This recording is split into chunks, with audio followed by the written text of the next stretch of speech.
Hello YouTube, welcome back to another video, and today we're going to be playing Highway Blossoms again because we need to finish the goddamn game. It's a good game, but yeah, it's pretty long. Alright, so we left off right here after, we spent a lot with a bunch of people's, that was something. If you didn't watch last episode, you go watch it, and yeah, I guess that's it. You know what I just realized? These are the seatbelts. Like, look. I just realized. Look right next to Amber's head. You see that thing? That's so weird. I've never seen that. Now look at a Marina seat. Look at the. That's so weird. Okay. Let's continue. We ended up spending the night in the department store parking lot. There are plenty of rest stops, but those are off those are off the table permanently. Like usual, I woke up pretty early and got us on the road again. Even after waking up briefly, Marina passed back out until we were ready in Moab. Moab's the quintessentially outdoorsy town. It's built alongside the Colorado River.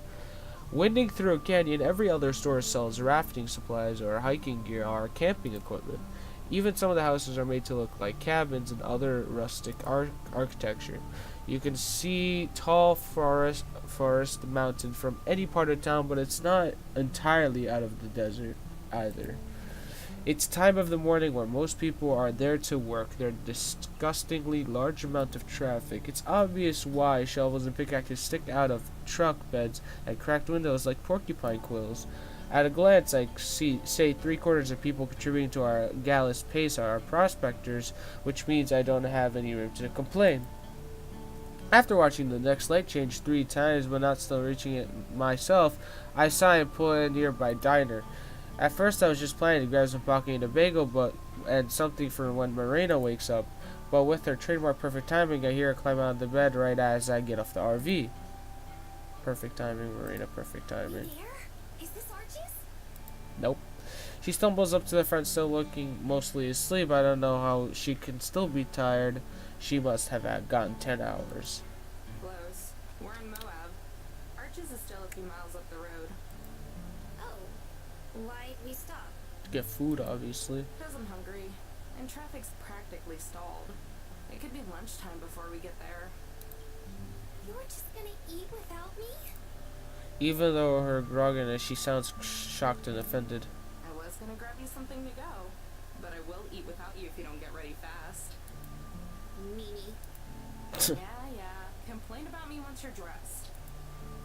I can see the start of a smile as she turns back to get ready. I inspect my nails while I wait. A few minutes later, she hops up from front like a Easter bunny, chirpier than ever. It's like your energy is stored in your outfit or something. You get dressed and wake right up. Maybe it is. Marina puts on airs. I don't know what you mean. I'm always cheerful and alert. Did you know that you snore? Her presence is dropped in a flash. Do not. You do. I lead the way out of the RV. Loud. Like an elephant seal. Marina blurts out about for a retort while I just wait by the door laughing. She makes a noise as she passes me crossing the parking lot. Still, she holds the door for me as we go into the diner. There's a seat yourself sign near the front along with a stack of menus. I grab 2 off the top. Do you need a kid's menu? With the crayons? I'm just teasing her when her face lights up. Ooh, they have those? Yeah, give me one. Wow. Mentally face following I take a coloring sheet, a couple of crayons. We both find a booth near the middle of the restaurant between a family of 4 and a couple around our age. It might be the only empty spot in the whole place. While I look over the breast specials, Marina eagerly begins to color. She got a dark green, 2 shades of reds, and a blue and yellow crayon. Of course, they're worn down, being practically round at the bottoms. It makes it hard for her to stay inside of the lines. While I shift my legs, I accidentally bump into the table with my foot and cause her to make a large green streak across the personified eggs she was colored in. Oops. Sorry. It's okay. What is it they say? There are no mistakes in art, just happy accidents? Something like that. Good to know. Why green?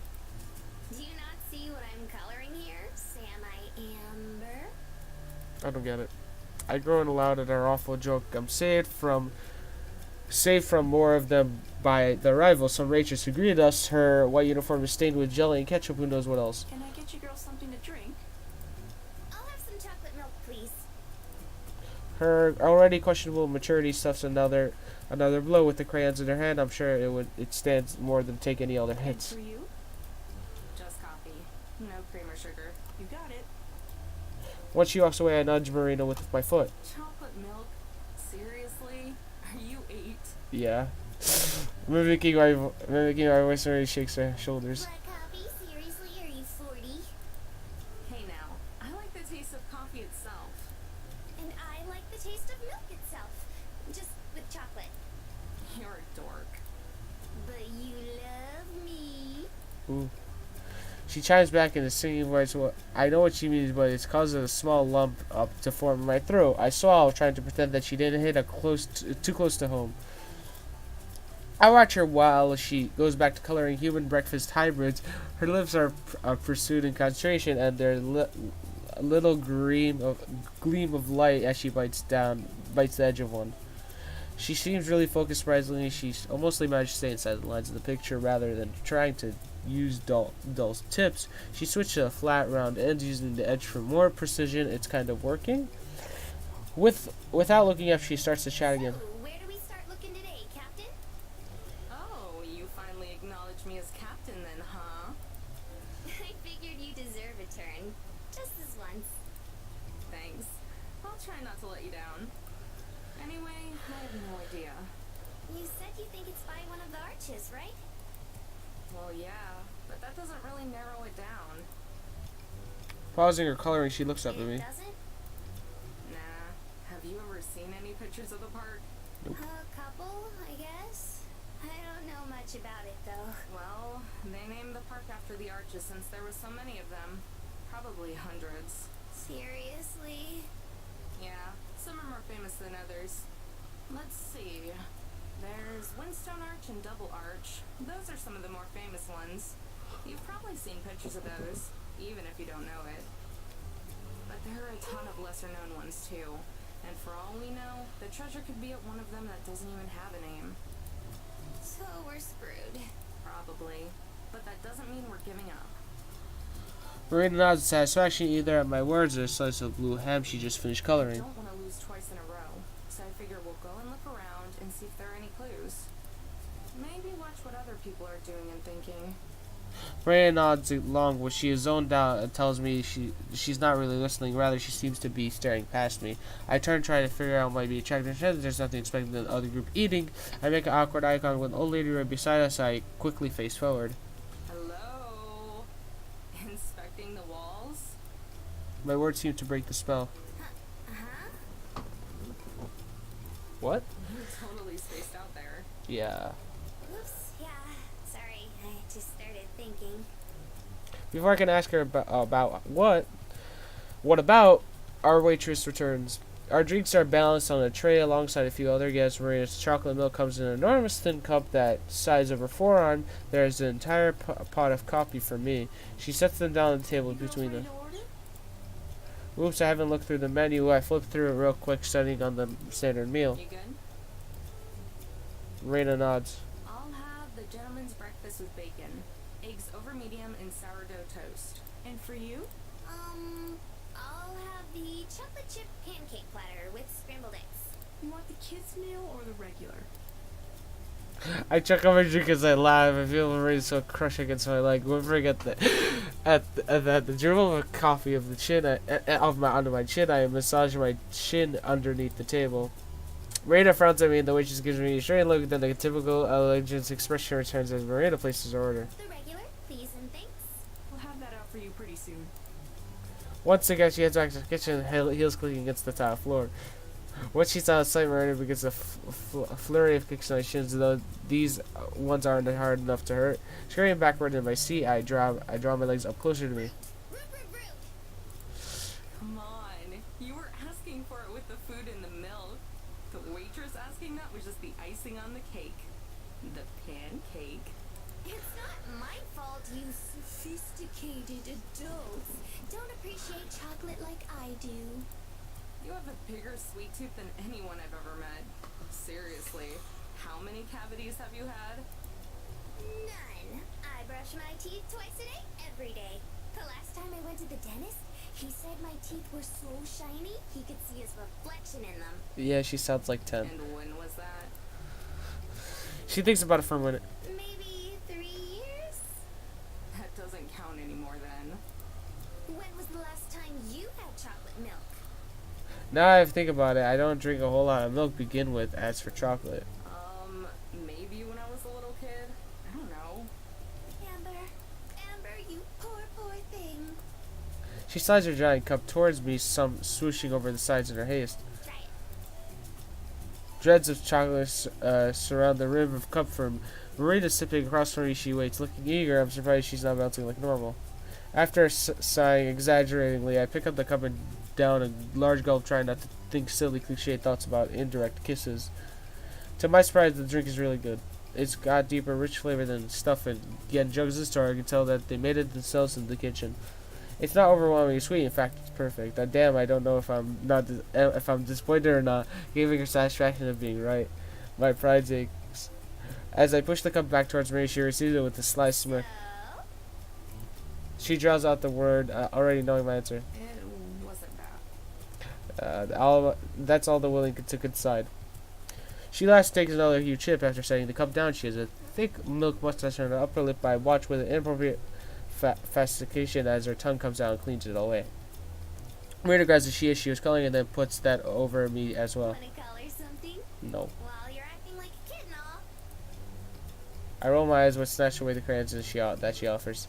Most of the picture, all of them, breakfast foods and faces, dated outfits have already been colored in. There's a stylish looking piece of bread with the dress that wig that's still blank though. I colored the dress with a green crayon as lightly as I could, using the lighter shade of red of her hair.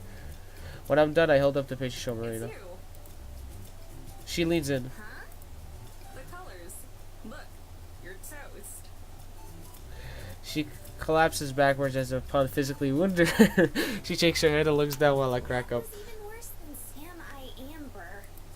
Uh-huh. You better step up your game some. God damn it. Please, stop. I don't plan to. The only thing that saves her from the arrival of Rachel's right then. That was pretty fast service considering how busy this place is. I keep keeping it in style with the oversized beverages. The portions are enormous. The plate that Marina's pancakes are served is large. It looks like it could have been used as a shield back in the medieval times, and the pancakes form a tower that probably have a foot stack. I automatically realize on 4 separate plates, though they are smaller than Marina's.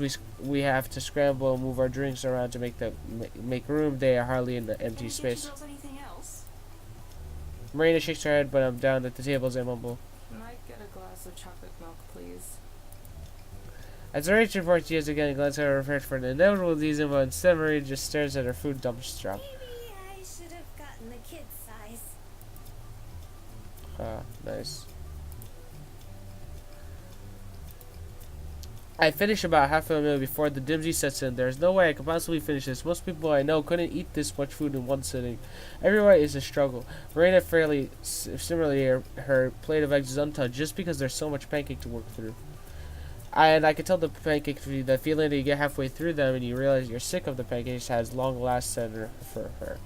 She cuts off a bite, looks at it for a while, then her fork down. I think I'm done. Yeah, that's a lot of food. If that's that much food, it must be expensive, no? Can't cost a normal portion, no? Whatever. Yeah, you and me both. The large plates consist of a mess of potatoes, cheese, bacon with the legs laid over it. And then, of course, there was toast and fruit sausages, which each get their own solid plate that I have ordered from the kids' menu.